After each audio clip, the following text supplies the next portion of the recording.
Star-crossed. Cerise stood in the curved threshold of her late uncle's house, recoiling at the smell of souring moss and moldy leather tomes. It was nothing like she remembered from the time she'd spent there as a child. Black vine tendrils curled through a jagged window frame.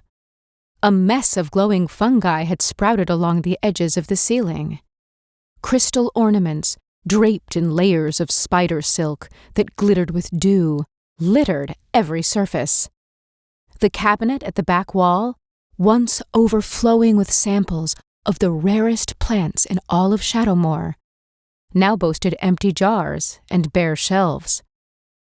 Her Uncle Gethin's collection had once been the envy of his peers, but Cerise doubted that even the boggarts would raid what was left behind. Cerise took a few steps into the house, her gaze trailing toward the domed study. Stacks of long-forgotten correspondence were strewn across the surface of a gnarled wooden desk. A bell-shaped lantern hung directly above it, with a whisper of fading magic still shimmering along the punctured glass. The reliquary of twilight hadn't been used much in her uncle's final months, but to see his most treasured belonging in such a broken state made her heart hurt. The decaying house was erasing his legacy, one keepsake at a time. Her uncle's final letter weighed heavy in her cloak pocket. There had been no tales of his adventures as a bloom-seeker or stories from beyond the aurora. Just a few sentences, scrawled with a tired hand, willing the last of his belongings to Cerise, the only blood relative he had left. She dragged a finger over the dusty fireplace and sighed. There was beauty in this room. It would just take a little time to find it. Cerise thumbed through some of the old journals on the bookshelf, feeling a pang of grief at the sight of her uncle's familiar script. She could still hear his gravelly voice in her head.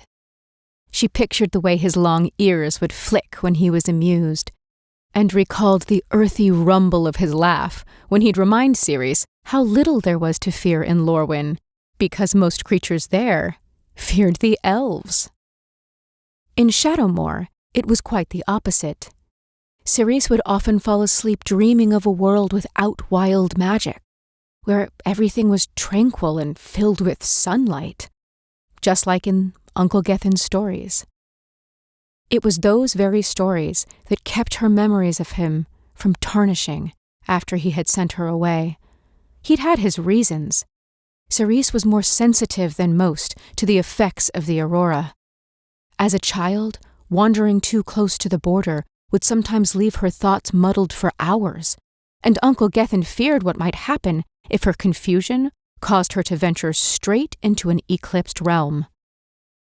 Deep down, Cerise understood that he'd only wanted to protect her, but she mourned those lost years fiercely. When she picked up the next journal, she found a letter tucked behind the cover. Rain, I'm sorry. I don't know what else to say, except that I cannot provide what you need. I am sending another month's supply of balsam and hope you will find it improves your condition with continued use. Please understand that it's as much as I can do. Yours sincerely, Gethin. It didn't take Cerise long to spot a small parcel sitting on the shelf nearby, wrapped in a thick bog leaf. The tag was addressed to a Mr. Rain Brecken. Cerise loosened the knotted twine to reveal a small jar of salve. The skin between her brows pinched as she chewed the edge of her lip. It wasn't like her uncle to leave a letter unsent, at least not on purpose, and she had never known her uncle to moonlight as a healer. She dreaded the thought of how long this Mr. Brecken might have been waiting for his medicine, perhaps wholly unaware of her uncle's demise. Cerise rummaged through the desk drawers for a blank bit of parchment and an ink quill. Setting her uncle's journal aside, she began to write. Dear Mr. Brecken, I apologize for the delay in getting this parcel to you. I hope the wait has not caused too much discomfort, and that the balsam will still be of some use. In any case, I must tell you that my Uncle Gethin has passed away. I trust this information will allow you to make the necessary arrangements with another healer. Regrettably, Cerise Aubrey.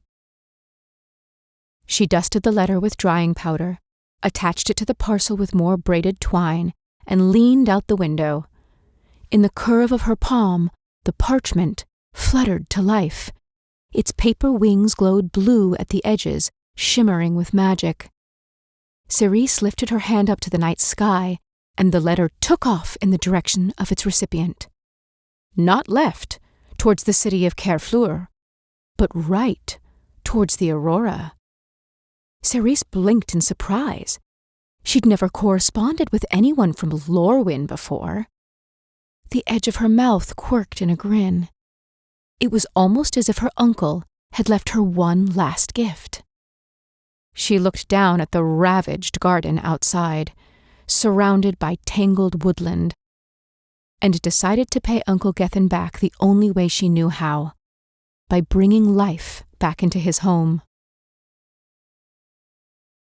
Cerise awoke to the sound of paper beating against her ear. She sat up groggily and rubbed her eyes, squinting as she searched for the culprit. A letter was perched on her bedpost. She leaned forward to retrieve the fluttering parchment, unfolding the edges with care. It's a good thing I wasn't waiting on an antidote for poisoning, or else I'd most certainly be dead by now.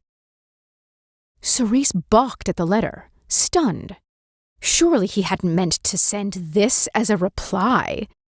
She'd expected this kind of rudeness from a local kithkin or boggart, but not in Lorwyn, where people were supposed to be kind and helpful and... With a biting snarl, she marched to the desk and reached for her quill. Dear Mr. Brecken, I'd only sent the balsam out of concern that you'd been a long-time standing acquaintance of my uncle's and might appreciate being made aware of his passing. It appears I have misjudged the situation and will now consider this matter resolved. Kind regards, Cerise Aubrey. With a huff, she folded up the letter and sent it back through the window. After several hours of angrily peeling mushrooms off the ceiling, she received a reply. How convenient of Gethin to die, instead of granting me the one request I ever asked of him. Your uncle is a coward. Cerise was aghast. Uncle Gethin, a coward? This stranger wasn't just wrong, he was abominably rude. And Cerise was not about to let him have the last word. Mr. Brecken, my uncle would never have willfully abandoned someone in their time of need. If he did not follow through with something you asked of him, it would have been for a very good reason. Quite frankly, I do not believe you deserved his care. Regards, C. Aubrey. Satisfied that she'd made her thoughts clear, she watched the letter flutter out of her palm. Another hour passed. Rain's reply barely made it through the window when Cerise snatched it midair. I may not have deserved his care, but I certainly didn't deserve to be left to die alone. Cerise fought hard not to roll her eyes. The melodrama of Lorwyn was definitely not something her uncle had prepared her for. This man required a standard balsam. He was certainly not dying. She busied herself with organizing her uncle's salvageable tomes when she remembered what he'd told her about the elves on the other side of the Aurora, how they were obsessed with beauty and perfection, so much so that their appearance determined their place in society. Vanity was a trivial problem to Cerise, but to Rain, it was a matter of survival. She stilled at the thought. Perhaps she was being too hard on him. Searching the shelves for notes on balsam flowers, Cerise found herself flicking through page after page of her uncle's meticulous notes and hyper-realistic drawings. Some of the flowers inked on the pages were ones she'd never heard of before, but others could be easily found in the surrounding woodland. When she came to a drawing of a particular balsam flower called night phlox, she turned the book sideways to read her uncle's note in the margin. Good for healing salves, can only be grown in Shadowmoor. Cerise traced a finger over the fur-covered petals. There were thousands of them right outside her window. But without a reliquary, Rain wouldn't be able to reach them, and if he'd had one of those, he'd never have sought Uncle Gethin's help in the first place. Cerise had no choice. Vanity was in Rain's nature, helping was in hers. She made her way into the woods, plucked a handful of night phlox from the moon-soaked glade, and carefully wrapped them in bog leaf. On the tag, she scratched a quick note. Boil and mix with oil and beeswax to make a salve. I will send you more next month. She was about to tuck into bed when a fluttering letter met her on the windowsill. It wasn't long, just 2 sentences that weighed so heavy, Cerise felt them press against her chest. Thank you, Miss Aubrey. I am in your debt. Dear Cerise, your instructions on how to better blend the salve have been most helpful. I am confident that my 3rd attempt will much improve the texture. As for the latest drawing you sent, I am pleased to report the snap lily is native to Lorwyn, as you suspected. There was once an entire meadow of them near the forest, but when the aurora shifted some years ago, it took half the village with it, and the flowers have been lost to an eclipsed realm.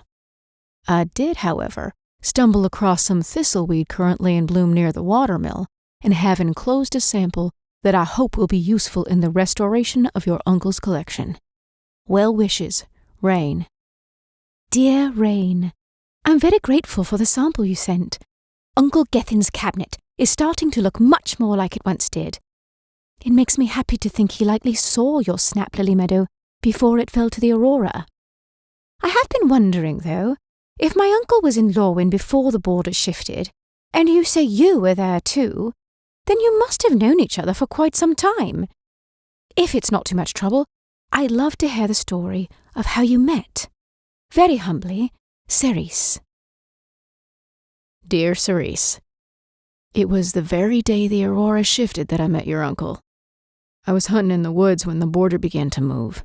In my hurry to get away, I let my guard down, and a boggart attacked me. By the time I was able to fight him off, I was already deep in the Eclipsed realm. I would never have made it out if Gethin hadn't been there. He helped me back to Lorwyn and tended my wounds. Over the months we became friends, at a time when I had lost all others. I regret that my final letter to him was not kind. The truth is, without your uncle, I would not still be here. Most sincerely, Rain. Dear Rain, I'm very sorry to hear of your attack. I hadn't wanted to pry into the reason you needed the balsam, but if it's due to what happened in the aurora, then you are very lucky to have escaped with your life. My uncle often spoke of a calcification process that happens when some living things are trapped in the eclipsed realms, battling a dual nature that is neither fully Shadowmoor nor Lorwyn. His notes detail many plants that have turned to husks as a result, a terrifying fate that I'm grateful you were able to avoid. If it's any consolation, Uncle Gethin would not have held your final letter against you. He believed in forgiveness, always. I think he'd be glad to know that we have become correspondents and that I'm here for whatever you may need. Your friend, Cerise. Rain's quill hovered above the parchment. Words ricocheted through his head, begging to be put to paper. There was only one thing he wanted, and only one person who could get it for him. His gaze drifted to the mirror beside his desk, meeting the reflection he'd tried so hard to be rid of. Shiny waves of black hair fell just below his shoulders, crowned by a pair of alabaster horns that curled into gilded tips. He stared into the black depths of his eyes, feeling a pinch of shame as he followed the silvery claw marks that scarred his face. 3 calcified lines stretched from his forehead to his jawline, shimmering with the memory of what had happened in the aurora.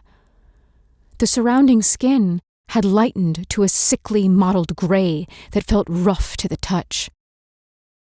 Rain knew what would happen if he returned to Lysalana looking like this.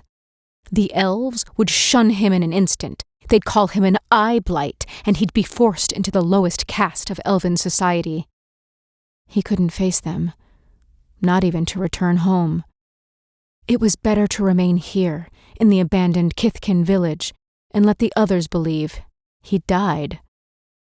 Slipping a finger below his collar, he pulled the material of his shirt back to reveal the stone lines that spread down his neck like dark, pulsing veins. They were growing dangerously close to his chest. It wouldn't be long before they reached his heart. Rain's pointed ears twitched in disgust. He turned from the mirror, still clutching the quill between his fingers. He stared again at the blank parchment, searching for the courage to ask Cerise for the one thing Gethin refused to give him. Dawn Glove was the only cure for Rain's ailment, but it was sacred in Shadowmoor. Rain had begged for it, pleaded with his very life, yet Gethin would not even consider it, too caught up in protecting the beauty of a flower rather than the life of a friend. It made it worse that he was gone. Rain had no one to be angry at anymore. He could try his luck with Cerise. Perhaps she'd be more willing to break the rules of her people. But if she refused him, he worried his anger might become directed at her, and he couldn't bear to lose another friend. He'd already accepted the balms weren't working. It was time to accept his fate.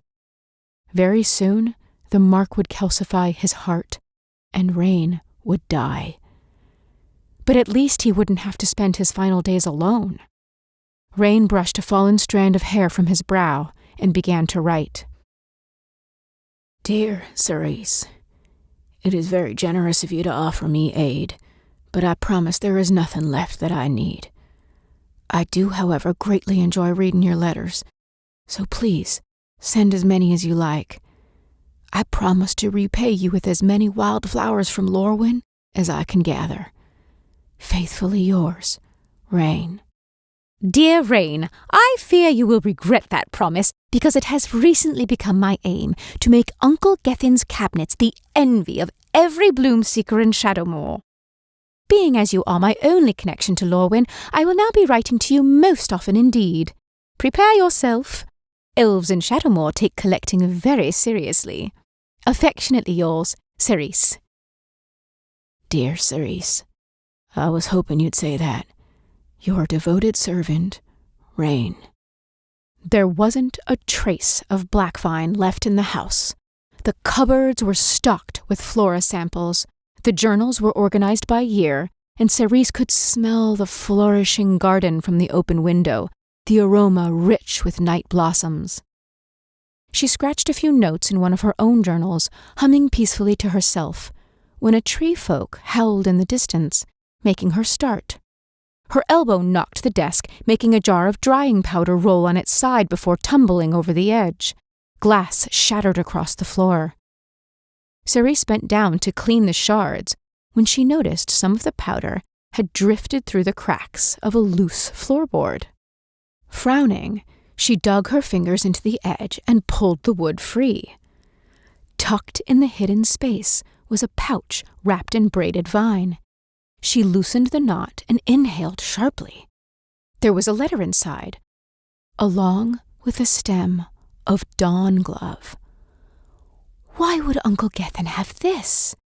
Cerise's thoughts raced in alarm. Not even the most devoted bloom seekers would dream of unearthing such a precious flower. She unfolded the letter with a shaky hand, recognizing her uncle's handwriting. Dear Rain, I have what you asked for, but You must please understand how imperative it is that no one finds out. There are rules here, and if I send you this... Please, don't hate me. I'm sorry. Another message, meant for Rain, that hadn't been sent. Cerise stood abruptly, rummaging through the drawer until she held both letters in her hands. She raised them to the light, comparing every word.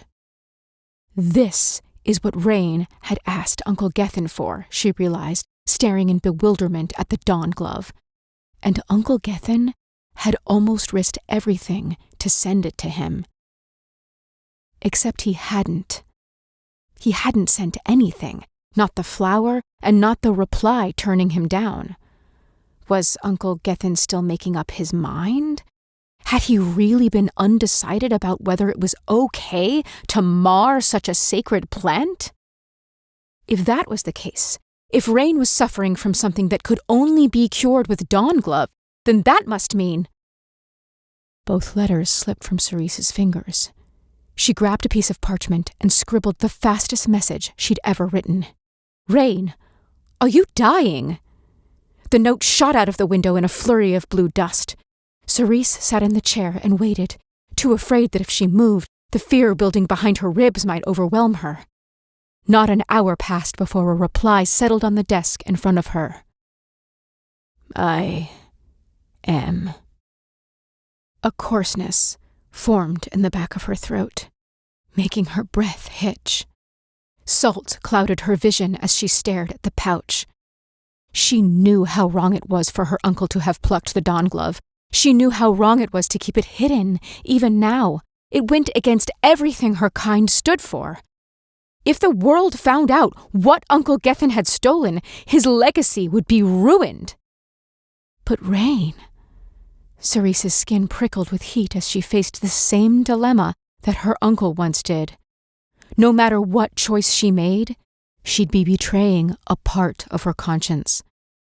Shame clenched her heart, squeezing until she could hardly breathe. You should have told me the truth, she wrote, and watched the folded parchment vanish behind the trees. The rattle in Rain's chest was incessant.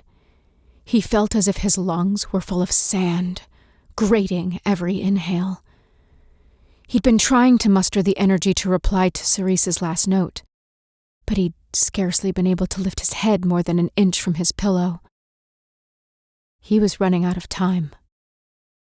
Another coughing fit hit him, making his stomach muscles spasm. When it eased, he forced himself off the edge of the bed and collapsed into the chair at his desk. He ignored the mirror, unwilling to see how sallow his cheeks had become. Straining to hold the quill straight, Rain began to pen his final letter.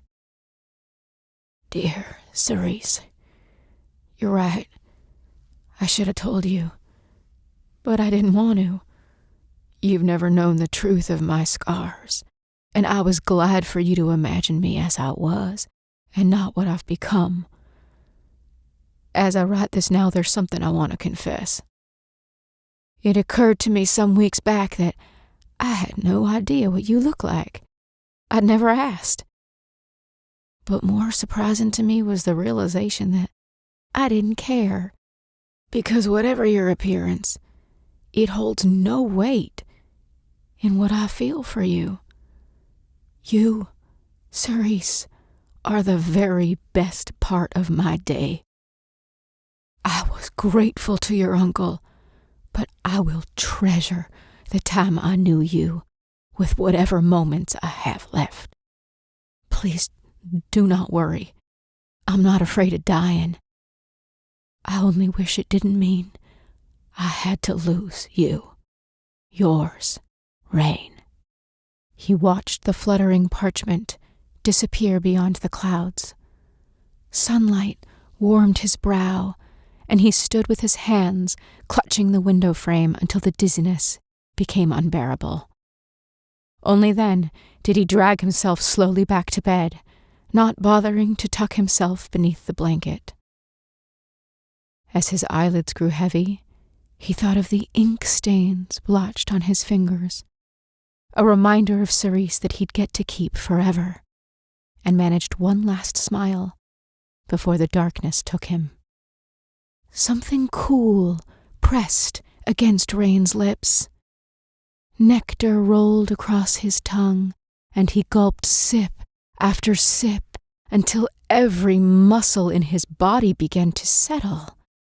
He felt stronger than he had in years, content even in death. Rain's lashes fluttered open, and he focused on the stranger hovering above his bed. An elf, but different. The woman's hair was bone white, tied in a long braid that fell past her waist, with a pale pink complexion that was merely a shade lighter than the thorny vines that spiraled into horns at her head. Her lilac cloak draped over her tunic like layers of flower petals, trailing all the way to the floor. One of her hands held a small bowl filled with an aromatic liquid. The other gripped a broken lantern that flickered in slow, fading warnings. Rain stared at the weakening light before his attention jerked back to the woman. Behind her dark eyes was worry, fear, and hope, all directed at him. His stomach tightened. The way she was looking at him now... "Cerise?" he croaked in alarm. He threw his legs over the side of the bed, straightening with an ease he had forgotten, and nearly lost his footing. He closed his hands over her shoulders, stilling them both. "What are you doing here?" Cerise tilted her head, eyes turning glassy. "I couldn't let you..." The bowl slipped, clattering heavily to the floor. She instantly recoiled, hissing through sharp teeth as she shook his hands away. "Don't touch me!" she snarled, expression filling with disgust. Rain pulled back immediately, brow crumpling as he watched her gaze drag over his scars. He felt each one of them as if the boggart was splitting his flesh all over again. He brought his hand up, shielding the side of his face. Cerise blinked in confusion, brow softening. "No, I didn't mean... I don't know why I said that. I'm so sorry, Rain. I was only trying to..." She looked down at the spilled liquid drifting through the cracks in the floor. Unease tightened around her words. Did it work? Was it enough? Finally, Rain understood. He let his hand drop. "You fed me Dawn Glove. You crossed the Aurora." "I wanted you to live," Cerise said with a shaky breath. The lantern gave a sharp flicker, and she bared her teeth. "You'd be better off dead." Rain stared at the fading lantern's glow. "Your reliquary, it's broken." "No wonder you were afraid of being cast out," she seethed, ignoring him. "You're hideous." With anyone else, Rain might have bristled with hurt, but as he studied her crumpled face, expression battling the dissonance between her true nature and the distorted version cursed by the morning tide, the only thing he felt was concern. Her skin was beginning to mottle, far more rapidly than anything Rain had experienced himself. He'd only briefly been caught in the Eclipsed realm, but Cerise had crossed the border entirely, and the harder she fought her infliction, the faster it seemed to spread. If she remained in Lorwyn much longer... "Cerise," he said stiffly, "you need to get back to Shadowmoor immediately." She clutched the side of her head with confusion, shaking away her thoughts like she was afraid of them. "I didn't mean it, Rain. You're not hideous. You're..." Her words were cut off by a choking sound as she clawed her own neck. Rain lunged forward, catching her body in his arms before she fell. He held her against his chest while she spat curses at him. "It's okay," he whispered against her temple. "I'm gonna make sure you're okay." With Cerise in his arms, Rain burst from the house with every ounce of energy he could muster. He ran through the empty village, veering up the dirt path and over the cobbled bridge that led to the woods. The aurora moved like brushstrokes through the trees, pulling at every surrounding color until they blurred into shadows. An unpredictable force of energy that refused to bow to any laws of nature. Rain knew what could happen if he wandered too far in the eclipsed realm, but as he watched the pebbled discoloration move quickly over Cerise's body as she raged against her dueling personas, He didn't care about the consequences. He just wanted to get Cerise home safe. "Don't worry," he told her as she sputtered another apology. "We're almost there." Her body grew heavy. He refused to look back down on what was happening to her skin and instead focused on the nearing border. The moment he stepped into the Aurora, Cerise went rigid. He clung to her frame even as he staggered forward, knees colliding against the hardened earth. Rain looked down in horror. Cerise was stone from the waist down. "No!" he growled, blinking away the sting in his eyes. "I won't lose you! Not like this!" Cerise looked up, her mind once again her own. She reached for Rain, cupping the edge of his jaw. "For what it's worth, I think your scars are beautiful. I'm sorry your world made you feel like you had to hide them."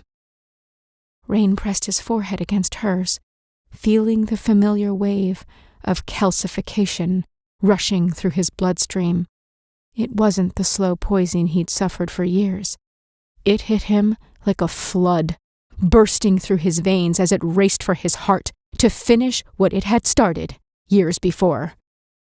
"You should go," Cerise rasped on the edge of a dying breath.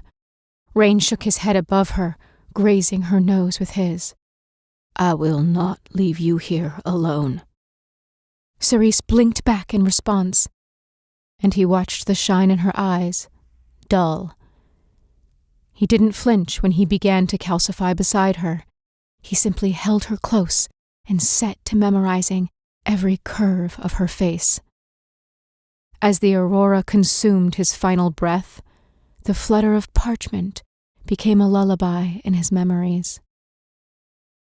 Mist and glowing firebugs blurred the trees around them, wrapping them in a silent embrace as Rain and Cerise turned to stone in each other's arms. In between worlds and eternally at rest, together.